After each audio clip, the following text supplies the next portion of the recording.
Yo, what's good, guys? It's Austin here, or Luna. So today's story time, I think, is a pretty interesting one. It involves me, it involves my friend, and it involves the police. And yeah, let's jump right into this. So this story time takes place back in 2016, okay? Now I had this friend, let's just call him Jonathan, okay? Now Jonathan would always get into crazy situations, whether it was him getting in trouble or him just partying so hard all the time. He was just always involved in something, to say the least, okay? And sometimes he would unintentionally and intentionally bring that stuff to other people. Like, I have so many different story times about Jonathan. Like, here's a little story within this story, okay? One time, Jonathan was at a party, and I invited him over without knowing he was at a party, and he really wanted to come over, but he also didn't want to leave the party, so he tried to get as many people from the party to come with him to my house, just without telling me. So he ended up showing up to my house with 16 people. Yep, 16 people I counted, and half of them I didn't even know. I was literally just sitting in my room in my house, and I hear a knock on the door, and I open the door, and literally, there was 16 people just standing on my porch waiting to come in. And I look at Jonathan, I'm like, yo, what is this? He's like, oh, I wanted to bring the party to you. I just came from this party, I wanted to involve you. I was like, okay, so invite me to the party, don't bring the party to my house. He's like, oh, my bad, man, we'll leave. And they just left. It was just ridiculous. Like, that's just an idea of what Jonathan is like sometimes. But besides that, most of the time, Jonathan was a really good dude. But this one story I'm about to tell is about one of the times where Jonathan definitely crossed the line.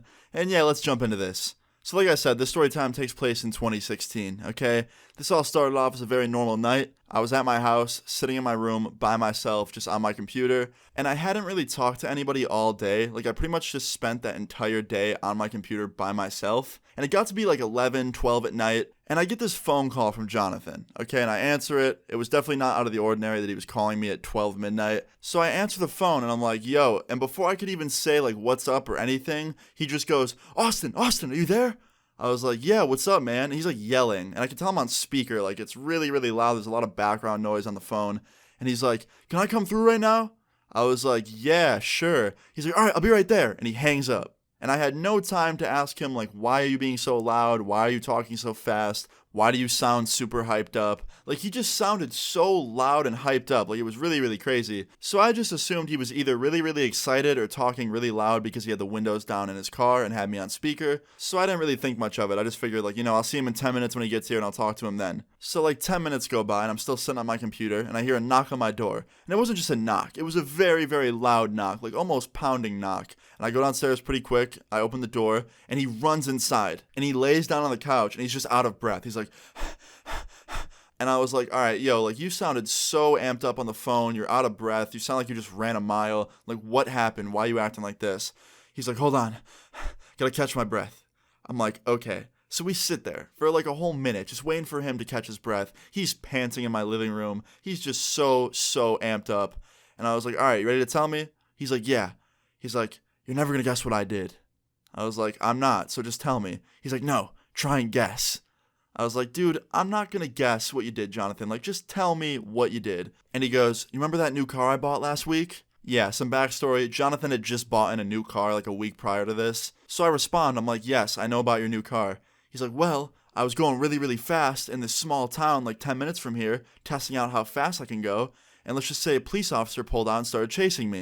And I was like, oh shit, what happened? You pull over? He's like, nope, now I'm here. I was like, wait, hold on. What do you mean now you're here? Like, what do you mean you didn't pull over? He's like, well, Austin, the cop pulled out and started going really fast, so I started going even faster, and then another cop car pulled out of another parking lot and started chasing me as well, so I ended up driving through like 3 different towns, and then I took a couple turns, shut my lights off, parked, and I basically lost them. So then I drove over here as quick as I could, parked my car, and now I'm here. And I was like, dude, you cannot run from the police, Jonathan, and then use my house as a hideout with your car right out front. Like, if they drive by and see your car, they're gonna know that I'm hiding you. Like, you're seriously risking me getting in trouble too, just because you didn't want a speeding ticket, bro. Like, it's not my fault you made a mistake. He's like, Austin, I didn't know who else to contact, man. Like, I didn't know who else I could call that would let me stay at their house. Like, you're the realest friend I got, man. Like, come on. I'm like, no. Don't try and suck up to me so I let you stay here. Like, nah, man, that's not working. I'm like, bro, you gotta go. Like, I'm sorry, like, you're a good friend of mine, but I cannot let you stay here while there's mad police looking for you.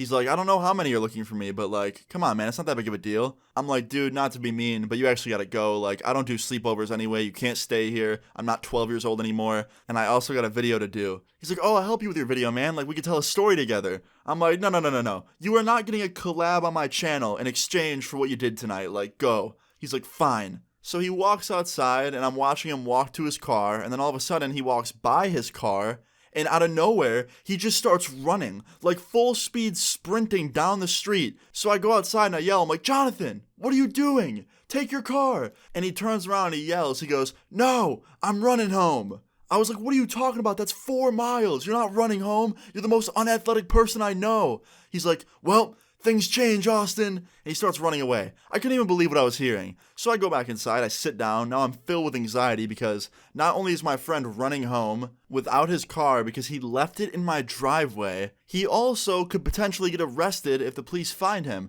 So I'm just worried. I'm also worried about the police seeing his car in my driveway. I'm just freaked out, right? So I sit there for like 2 hours waiting to hear from Jonathan, and he finally calls me. I'm like, yo, what's good? He's like, yo, what's up, man? I got home a little while ago. I'm like, you actually ran home? He's like, yeah, I stopped at a corner store for a bit, but I'm home now. I'm like, bro, you gotta come get your car. Like, have someone drop you off, come get it. Like, I don't want your car here.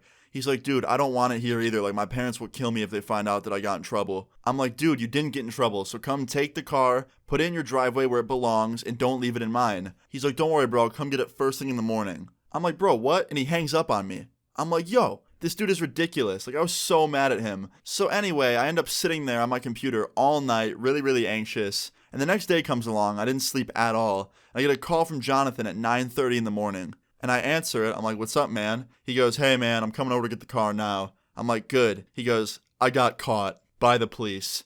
I'm like, yo, wait, what? He's like, yeah, they saw my license plate number last night somehow. An officer came to my house like 45 minutes ago. He yelled at me in front of my parents and then gave me a really expensive ticket. But I got super lucky. Like, he told me he was giving me a break because of how young I was and that I was a new driver. I'm like, dude, you don't understand how lucky you are at all. Like, most people would go to jail for that. He's like, yeah, man, for sure. Like, I'm really lucky. I'm like, all right, like, glad you know. Now come get your car out of my driveway. He's like, yeah, for sure. I'll be there in a bit with my dad. I'm like, all right, cool. So like 30 minutes go by and him and his dad pull into my driveway in his dad's car. And he gets out of the car with his keys. He gets into his car and him and his dad pull out of my driveway together. And they wave goodbye and they leave. And I no longer had his car sitting in my driveway. And in the end, everything was okay. Now, Jonathan is very lucky that in the end everything was okay because Jonathan definitely could have gotten in really big trouble.